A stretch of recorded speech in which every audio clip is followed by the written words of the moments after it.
88 millions de francs CFA, c'est le financement alloué par le gouvernement camerounais à ces communes pour l'établissement des actes de naissance pour 11 000 enfants. Une mesure prise dans le but d'apporter une solution au problème des citoyens fantômes qui se posent dans certaines régions du pays, notamment dans la région de l'extrême nord, où près de 388 000 élèves du cycle primaire étaient déclarés sans acte de naissance en août 2021.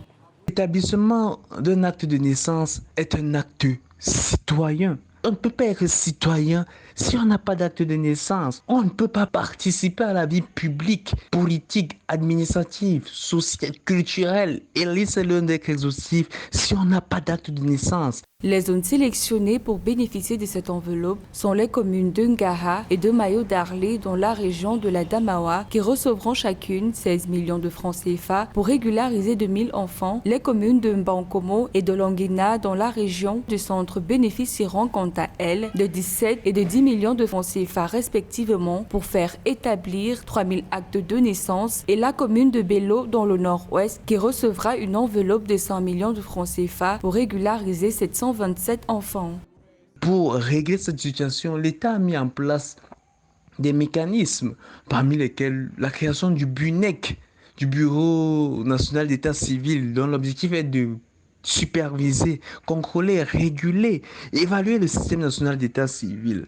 De même, il faut se réjouir du dispositif mis en place par le Programme des Nations Unies pour le développement en collaboration avec le ministère de la fonction publique et de la réforme administrative, appelé le Programme d'appui à l'amélioration de la qualité du service aux usagers, dont l'objectif est de renforcer la capacité des communes par la réorganisation du travail de l'état civil.